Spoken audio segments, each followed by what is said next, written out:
Ahora pasamos a la respuesta del pensamiento complejo, a la segunda pregunta de la epistemología: ¿cómo se obtiene el conocimiento? Recuerdan que el pensamiento simplificador proponía el principio del análisis, el planteamiento analítico de Descartes, dividir un fenómeno en pequeñas partes y estudiar cada parte de forma separada para, en fin de cuentas, lograr explicar el fenómeno completo, complicado, a partir de la explicación de las causalidades que se aplican en cada parte de forma separada. Ahora vamos a ver que la respuesta del pensamiento complejo a esta misma pregunta de cómo se obtiene el conocimiento es radicalmente diferente, porque al revés va a insistir en la noción de sistema. Me pueden retorcar que la noción de sistema ya existía en el pensamiento tradicional. Viene la noción de sistema, viene del filósofo alemán Leibniz en 1666. O sea que es antigua la noción de sistema en su aceptación moderna. No es un invento del pensamiento complejo, efectivamente, pero la noción de sistema abierto sí lo es. Y vamos a ver que genera un cambio abrupto en la posibilidad misma de la aplicación de un planteamiento analítico. El postulado del planteamiento sistémico consiste en decir que todos los fenómenos de la realidad, que sea un cuerpo humano, el sistema solar, el funcionamiento de los seres humanos en una organización, todo eso son sistemas. Es decir, en un sistema no importa tanto los elementos de manera en su comprensión separada, sino el tipo de interrelación que pueden tejer entre ellos. Estas interrelaciones son las que confieren una dinámica al sistema. Y nosotros sabemos que precisamente estas interrelaciones son susceptibles de generar lo que llamamos emergencias, es decir, propiedades que se encuentran al nivel de todo, pero que no se encuentran a nivel de las partes. Habíamos tomado el ejemplo del agua que conduce la electricidad cuando ni el hidrógeno ni el oxígeno lo hacen, o la inteligencia que emerge de la constitución de las interrelaciones entre los neuronas que tomados individualmente son sumamente estúpidos. Un neurona es estúpido, un cerebro no lo es. Y ahora vamos a introducir, sobre todo en la cuarta clase, de hecho, pero ya vamos a introducir hoy esta noción de autoorganización. Implica sugerir que un sistema, por su funcionamiento, puede cambiar de naturaleza.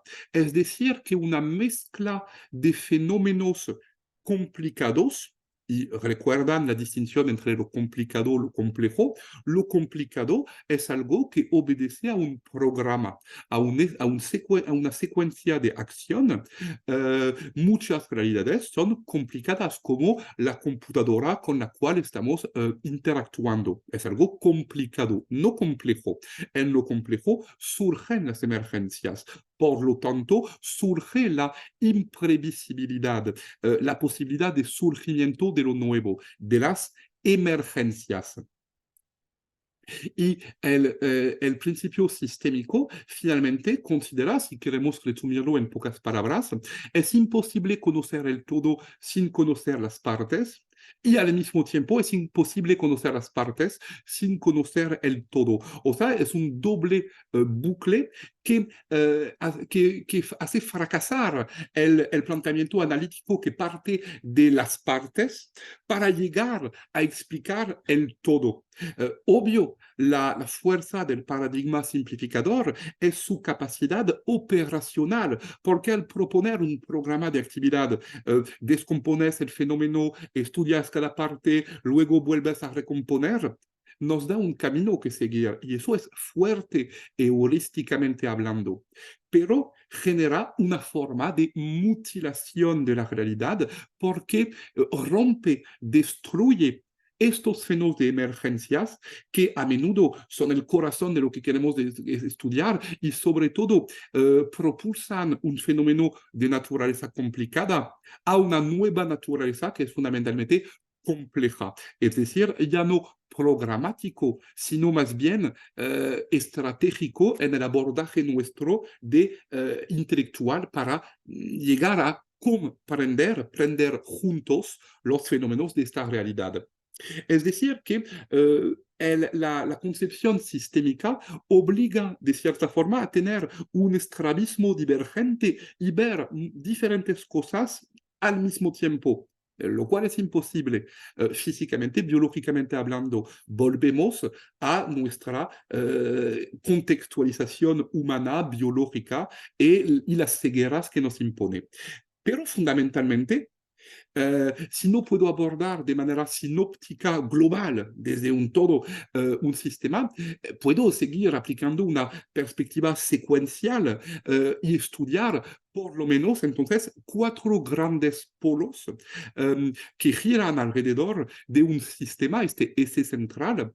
Es decir, que si yo en algún momento imaginemos en el planteamiento de una tesis de maestría o de doctorado o la investigación de un investigador confirmado.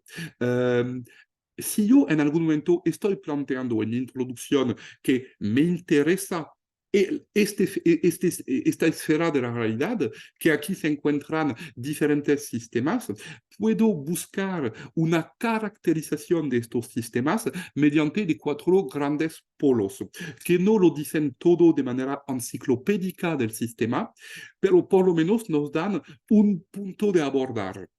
Es decir, el medio ambiente, el contexto en el cual se evoluciona este sistema y precisamente cómo evoluciona, cómo se modifica dentro de ese sistema en el momento T, T1, T2, etc. Las intenciones de ese sistema, porque precisamente si pasamos a la educación, a la comprensión del sistema educativo, nos damos cuenta de que entre, si me permiten dar un vaivén, entre la función del sistema y sus finalidades, no existe a menudo la congruencia. Aquí me gusta el carácter divertido de 2 profesores bastante jóvenes que están así como encarcelados por detrás de un muro de pedagogía, proyectos, evaluaciones, etcétera. Y sí, pues parece que hay alumnos por el otro lado.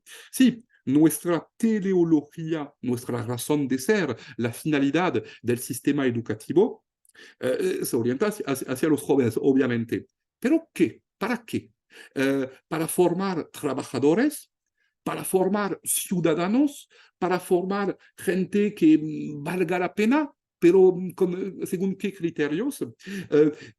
Precisamente, si la educación, si los sistemas educativos hoy en día parecen estar enfrentando ciertas crisis, es precisamente porque no logran proponer una convergencia eficaz entre su función y sus finalidades, entre su razón de ser y su forma de actuar, entre los valores que vienen del siglo XVIII, XIX, valores de ciudadanía, igualdad, apertura al conocimiento, y al mismo tiempo el objetivo frío de formar trabajadores para el sistema económico. Y hoy en día, si yo le pregunto a alguien, ¿quién eres tú? Por favor, no es una pregunta anecdótica. ¿Quién eres?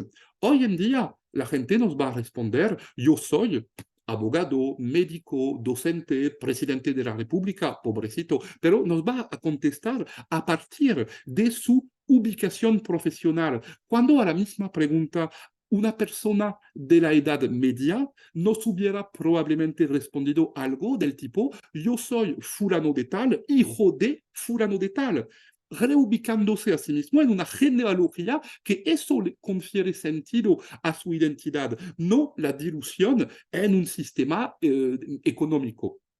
Pero eso nos va entonces a llevar a la dimensión axiológica. Antes de eso, un paréntesis. Estamos muy lejos de haber terminado sobre la noción de sistema.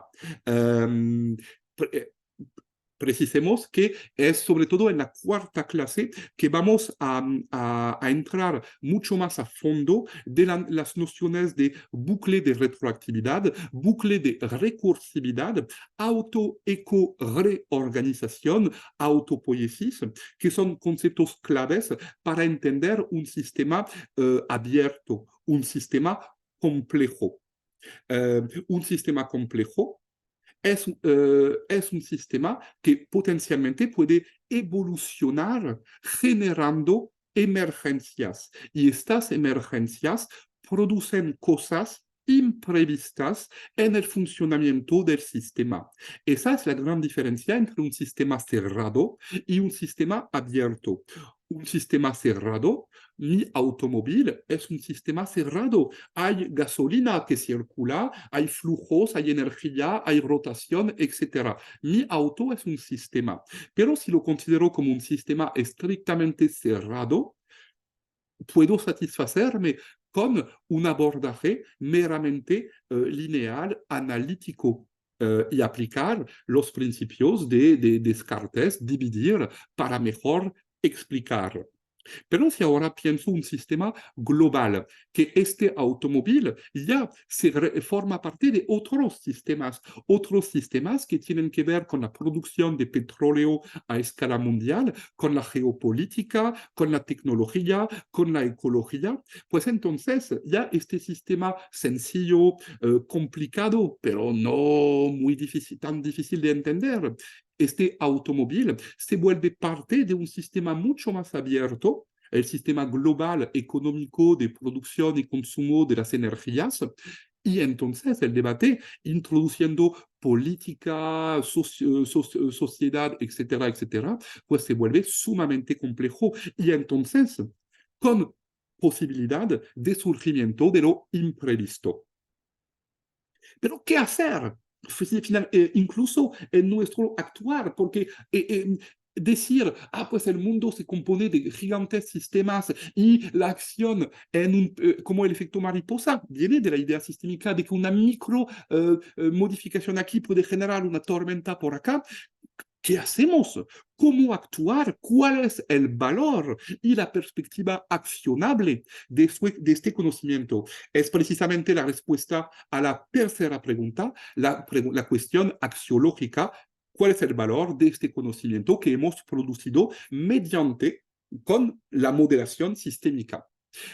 Aquí recuerdan que el pensamiento cartesiano postulaba una neutralidad absoluta entre la labor intelectual y el actuar. Es decir, si yo soy capaz de fabricar un veneno supremo capaz de erradicar la humanidad completa, es un desafío únicamente técnico-científico.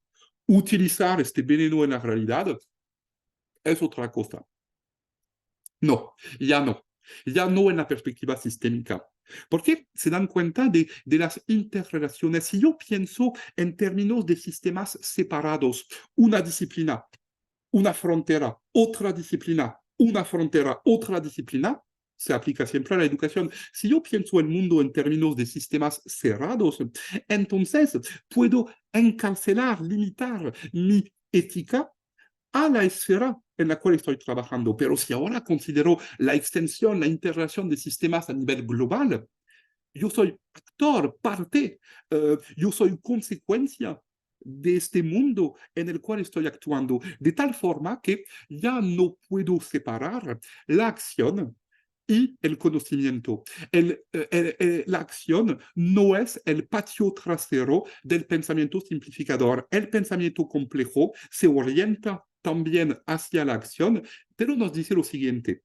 Es el principio de, también se llama conocimiento accionable, también Morin lo llama ecología de la acción. Ecología de la acción es la idea de que finalmente um, no somos únicamente responsables de nuestras acciones, sino de toda la cadena de consecuencias que genera. Y eso nos conlleva nuevamente a una forma de humildad. Me encanta este ejemplo, aunque es trágico, y ya se lo mencioné, del Círculo de los Poetas Muertos, la película, el discurso aprovecha la vida y la consecuencia del suicidio. ¿Cómo imaginar esta cadena de eventos para conducir a algo tan terrible? Nadie podía anticipar un desenlace de este tipo, pero es una cuestión de ecología de la acción. No significa que somos responsables de lo todo o incapaces de actuar en el mundo por la cantidad de consecuencias potenciales. Sin embargo, significa que existe necesariamente un compromiso de mi parte. Y eso me abre a actuar no únicamente como científico, sino también como ciudadano, aceptando el riesgo, la imprevisibilidad. Aquí un paso por la sociología de Ulrich Beck, conocido como sociólogo del riesgo, puede ser bastante interesante. No se trata de retomar la amplitud de su pensamiento, sino insistir en algunos puntos. Que el mundo moderno ha cambiado de forma considerable. Primero, en la cuestión de nuestra relación con el riesgo, con la imprevisibilidad, con la incertidumbre. Y esa es una consecuencia muy compleja. Um, Pasamos de una situación de riesgos individuales a riesgos colectivos. Ahora lo que más amenaza nuestras sociedades son precisamente nuestras vidas, incluso individualmente hablando, son elementos globales. Un accidente en la autopista, una situación, una enfermedad, una epidemia, algo de este tipo. Y eso nos genera una tensión como sujeto, como bien lo dice Ulrich Beck. Pero nosotros ya entramos en una situación en la cual los riesgos ya no se pueden anticipar de forma estadísticamente, ya no son visibles como tales, y de tal forma que la ciencia deja de ser la única fuente de respuesta frente a esta cantidad de riesgos y de incertidumbres. Debe haber, más allá de la mirada fría científica, una cuestión de posicionamiento personal, y aquí tomé la dicotomía del doctor Folamour de María Teresa, un acto en el cual debo confiar finalmente y hacer una apuesta social antes de recibir la confirmación de que esta apuesta valga la pena. Es decir, que vivimos en un mundo en el cual nos pasan cosas sin que seamos capaces de identificar de dónde viene, de dónde surge. Y eso, lo repito, es fundamentalmente complejo, es algo que nos puede, como bien lo dice Morin, conducir a una forma de desesperación. En ese aspecto se revela totalmente congruente con los trabajos de Ulrich Beck. Pero Morin, siempre con esta forma de optimismo que lo acompaña toda su vida, dice, pues es la propuesta tónica revigorante del pensamiento complejo, porque lo que no, dice Morin, lo que no se regenera, degenera, lo que no tiene la capacidad de regenerarse, tiende a degenerarse. Y por eso el conocimiento no debe encapsularse, cristalizarse en sus certezas, sino a admitir su movimiento permanente. Aplicado ahora a la cuestión de nuestra relación con el riesgo, ya no podemos vivir en una situación en la cual unos pocos, como lo hemos visto con el ejemplo de la nube de Chernobyl, unos pocos pueden tomar la decisión de impactar la vida de miles de personas. Y ahora, para aplicar, materializar, operacionalizar este principio de la ecología de la acción, del conocimiento accionable, que permita aceptar el riesgo y la incertidumbre a escala social. ¿Qué hacer? Es buscar lo que se llaman foros híbridos, es decir, foros híbridos, espacios de debate donde grupos provenientes de áreas del conocimiento y de la sociedad diferentes pueden debatir respecto a un mismo tema. el tema del clonaje, el tema de la energía nuclear, no es debate únicamente de unos pocos que sean dirigentes políticos o expertos científicos capaces supuestamente capaces de debatir con los términos adecuados. No, es un debate fundamentalmente abierto en el cual un campesino, un docente, un niño tiene pertinencia para aportar al debate. En esta perspectiva, siempre de la ecología de la acción, de que tampoco, si no puedo apropiarme el monopolio de la verdad, no puedo tampoco apropiarme el monopolio de sus consecuencias. Es decir, que el conocimiento debe buscar formas democráticas, y aquí ya empiezan a ver el paso, la palanca hacia la educación, construir espacios de foros híbridos, de observatorio, que nos permita propiciar este debate interdisciplinar e intergeneracional, intersocial, etc. Es una necesidad para equilibrar la acción en diferentes esferas, la acción política, la acción individual, la acción profesional. Y nosotros en nuestro reto debate de la operacionalización, ahora entramos de pleno pie en este reto, será el propósito de la próxima clase. ¿Por qué? Está bien, hemos dicho, el pensamiento complejo es un sistema de ideas que se relacionan entre ellas, la hipótesis fenomenológica, la hipótesis teleológica, que responden a la cuestión ¿qué es el conocimiento? Luego, el planteamiento sistémico, que responde a la cuestión cómo se obtiene el conocimiento, y por fin el principio de la ecología de la acción, también llamado conocimiento accionable, que responde a la cuestión de cuál es el valor de este conocimiento. Eso ya es un aporte que creo importante, porque si uno en una labor de investigación, por ejemplo, ya quiere ubicar su trabajo de forma epistemológica, este tríptico de preguntas, ¿qué es el conocimiento? ¿Cómo se obtiene? ¿Cuál es su valor? Y las respuestas que aportan tanto el pensamiento simplificador como el pensamiento complejo, eso nos permite ubicarnos a nosotros, darnos cuenta de que una hipótesis pertenece a un campo o al otro, qué esfuerzos puedo realizar para buscar orientarme hacia mayor ampliación compleja me permite diagnosticar el conocimiento que pretendo accionar.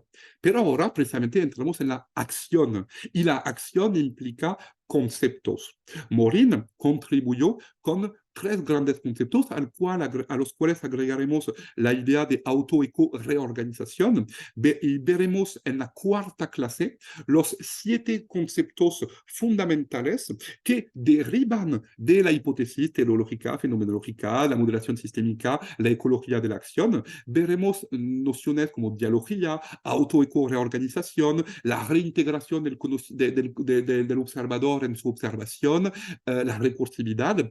Veremos 7 conceptos esenciales y la idea para la quinta clase es ser capaz de utilizar estos 7 principios del pensamiento complejo con comprensión epistemológica de su uso, de las precauciones intelectuales que deben acompañar su utilización para realizar investigaciones en la complejidad y proponer una reflexión sobre la intertransdisciplinariedad en nuestra práctica educativa. Espero que esta tercera clase les haya parecido pues lo más interesante posible. Como siempre, para mí un gusto compartir estos momentos de comunicación y espero que también puedan abrir a debates por eso mi correo electrónico, por ejemplo, porque a menudo pues surgen preguntas, dudas, críticas incluso. Vale la pena compartirlas. Pues muchísimas gracias, como siempre, por su presencia, su paciencia, su confianza.